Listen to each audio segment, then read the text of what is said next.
तो पिछले एपिसोड में हमने देखा एक 60 मीटर का टाइटन शिगंशिना डिस्ट्रिक्ट के मेन गेट को तोड़ देता है, जिससे सभी टाइटन्स अंदर आ जाते हैं।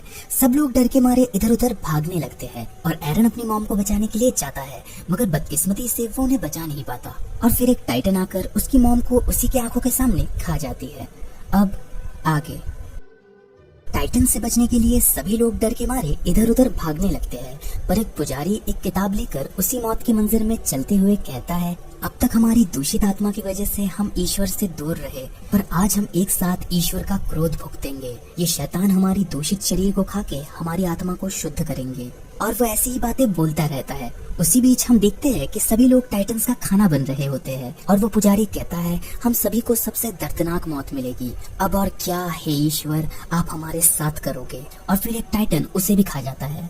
फिर हमें एक दूसरा सीन दिखाते हैं जिसमें हैनस एरन और मिकासा को लेकर भाग रहा होता है और एरन हैनस को मारते हुए कहता है कि हम माँ को बचाने ही वाले थे, मत सोचना कि हम इसके लिए आपके एहसानमंद होंगे।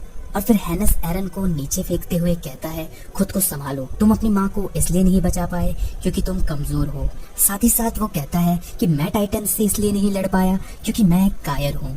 और ऐसा कहते हुए उसके आंखों में आंसू आ जाते हैं। वो एरन से माफी भी मांगता है और फिर एक पुराने हादसे की झलक मिकासा की आंखों के सामने आने लगती है। इसके बाद हमें एक दूसरा सीन दिखाया जाता है जिसमें एक सैनिक सभी लोगों से कह रहा होता है, अंदरूनी गेट तक पहुंचो, वहाँ बोट्स खड़ी है, जल्दी करो वरना खा लिए जाओगे। आप लोगों की जानकारी के लिए बता दूं, शिगंशिना जैसी बाहरी डिस्ट्रिक्ट जो कि दीवार के मेन पॉइंट्स पर मौजूद है, वो टाइटन्स के चारे की तरह होती है ताकि पहले मिलिट्री संसाधनों को बचाया जा सके। और जैसा कि होना था, शिगंशिना में रहने वाले बलि का बकरा बन गए। फिर हमें एक दूसरा सीन दिखाया जाता है जिसमें एक सैनिक किसी के सामान को फेंकते हुए कहता है, कोई भी अपने साथ कुछ भी मत लाना, जिससे ज्यादा से ज्यादा लोग बोट में आ सके। और फिर आर्मिन एरन और मिकासा का इंतजार कर रहा होता है और वो उन्हें देख लेता है, पर एरन का चेहरा देखकर आर्मिन घबरा जाता है और उसके दादाजी उससे कहते हैं कि अभी हम कुछ नहीं कर सकते, पता नहीं उन्होंने क्या देखा होगा। और फिर एक सैनिक बाकी सैनिकों से तोपे तैयार करने को बोलता है टाइटन्स को मारने के लिए। इसके बाद हमें एक दूसरा सीन दिखाया जाता है जिसमें सब बहुत डर जाते हैं और बोट में चढ़ने के लिए धक्का मुक्की करने लगते हैं, पर सैनिक उन्हें बोट तक नहीं जाने देते क्योंकि वो पूरी भर चुकी होती है। और कुछ लोग तो बोट तक पहुंचने के लिए छलांग लगाना शुरू कर देते हैं। इसके बाद सभी बोट्स चलने लगती है। फिर सैनिक वॉल मारिया का गेट भी बंद करने लगते हैं और हैनस उनसे कहता है कि अभी से गेट को बंद मत करो, काफी लोग अंदर फंसे हुए हैं। पर वो सैनिक कहता है कि अगर टाइटन्स इस गेट के अंदर आ गए तो कई शहर तबाह हो जाएंगे। और तभी दो सैनिक भागते हुए आकर कहते हैं, जल्दी से गेट बंद कर दो, टाइटन्स आ रहे हैं। और वो गेट बंद करने लगते हैं। फिर वहाँ एक 15 मीटर का टाइटन आ जाता है और बाकी टाइटन्स के मुकाबले वो काफी अलग होता है। उसे देखकर सभी सैनिक डर जाते हैं। फिर वो टाइटन दौड़ते हुए गेट की तरफ बढ़ने लगता है और सैनिक उसे रोकने के लिए तोप से हमला करते हैं। उन तोपों के गोलों का उस पर कोई असर नहीं होता और वो उस गेट को तोड़ देता है। फिर हमें एक दूसरा सीन दिखाया जाता है जिसमें वॉल रोज के ट्रोस्ट डिस्ट्रिक्ट में कुछ बड़े अथॉरिटीज के लोग आपस में बात कर रहे होते हैं कि पिछले 100 सालों में तो ऐसा कुछ भी नहीं हुआ, फिर अब कैसे। फिर उनमें से एक आदमी कहता है, पर सच तो यही है, लोगों को वहाँ से निकाला जा रहा है, अभी तक 500 लोग बोट से आ चुके हैं। फिर एक आदमी कहता है, पर वो वॉल मारिया को तो नहीं तोड़ेंगे ना। और तभी एक सैनिक आकर उन्हें कहता है, वॉल मारिया भी टूट चुकी है और टाइटन्स घुस चुके हैं। फिर हमें एरन का सीन दिखाया जाता है जिसमें वो मन ही मन कहता है कि अब हम कभी उस घर में नहीं जा पाएंगे, आखिर क्यों मैं आखिरी वक्त में भी मॉम से लड़ रहा था। फिर वो बहुत ही गुस्से में कहता है कि मैं उन्हें मिटा दूंगा इस दुनिया से, एक को भी नहीं छोड़ूंगा। वॉल मारिया में टाइटन्स के घुसने की वजह से उस साल सरकार ने इंसानी इलाके को वॉल रोज तक ही सीमित कर दिया। इस सब के बीच करीब 10,000 लोग टाइटन्स का निवाला बन गए।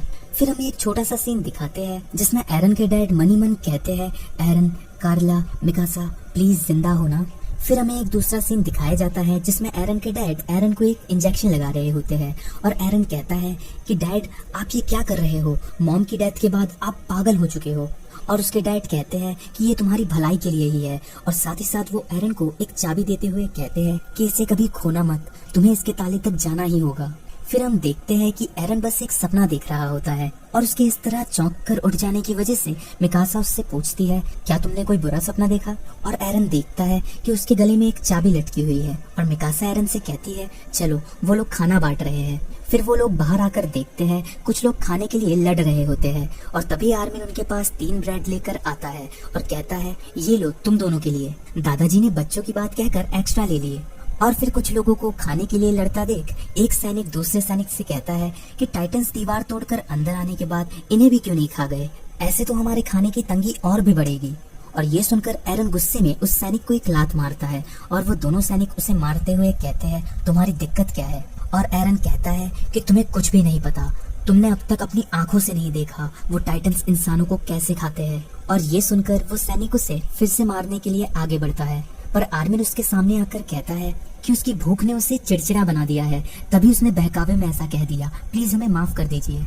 और फिर वो सैनिक अपने आसपास देखता है कि सभी लोग उसे देख रहे होते हैं, इसलिए वो बात को पलटते हुए कहता है कि हमारी ही वजह से तुम भूखे नहीं मर रहे, कम से कम इसका तो एहसान मानो।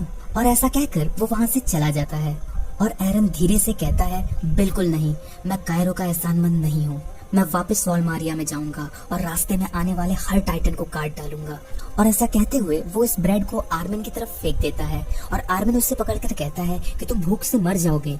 और एरन कहता है कब तक दूसरों की दया पे निर्भर रहोगे। फिर आर्मिन कहता है कि हम और कुछ नहीं कर सकते, दीवारों के अंदर ही हम बच सकते हैं।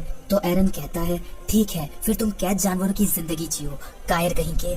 ये सुनकर मिकासा जोर से एरन को एक मुक्का मारती है और कहती है कि अगर आर्मिन कायर है तो हम भी कुछ अलग नहीं है, टाइटन्स से बचना हो या शहर से निकलना, हमने खुद कुछ भी नहीं किया। कमजोर लोग एक अकेले टाइटन को भी नहीं हरा सकते, तुम्हारी मॉम के कहे मुताबिक हमें जीते रहना होगा। और ऐसा कहकर वो एरन के मुंह में वो ब्रेड ठूस देती है और कहती है खाओ जिंदा रहने के लिए। कुछ दिनों बाद कई रेफ्यूजीज को खेती के लिए लगाया गया, पर फिर भी जब खाने की कमी बनी रही तो सैनिकों के साथ सरकार ने कई रेफ्यूजीज को भी शामिल कर लिया टाइटन्स से लड़ने के लिए। करीब 2,50,000 लोग शामिल हुए। वो पूरी बची हुई आबादी के 20% थे, पर बस कुछ 100 लोग ही बच पाए। हालांकि उनकी कुर्बानियों ने कुछ हद तक खाने की तंगी दूर कर दी। उन 2,50,000 लोगों में से एक आर्मिन के दादाजी भी थे जो कि मारे गए।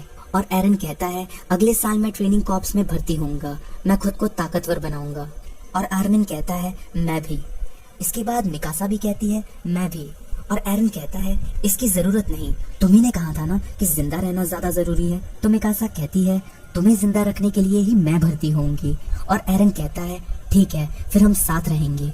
और फिर 1 साल बाद 104th ट्रेनिंग कॉर्प्स की भर्ती शुरू होती है। और एक सैनिक सभी से कहता है तुम्हारे लिए बुरी खबर है, मैं केथ शारदिस तुम सबका इंस्ट्रक्टर हूँ और मैं तुम्हारे पल के बिछाए स्वागत नहीं करने वाला। अभी के लिए तुम सिर्फ एक चारा हो जिसे टाइटन्स मजे से चबाकर खाएंगे, अभी वही तुम्हारी औकात है। हम तुम नाकारा नमूनों को अगले 3 साल में जाबाज बनाएंगे। और 3 साल बाद जब टाइटन तुम्हारे सामने होगा, क्या तब भी तुम सिर्फ चारा रहोगे या तुम एक जाबाज की तरह उनका शिकार करोगे? क्या तुम उनके लिए इंसानी मुरब्बा बनोगे या फिर उनका मुरब्बा बनाओगे? और फिर एरन मनी मन कहता है हाँ मैं बदलूंगा और फिर उनमें से हर एक को मार डालूंगा।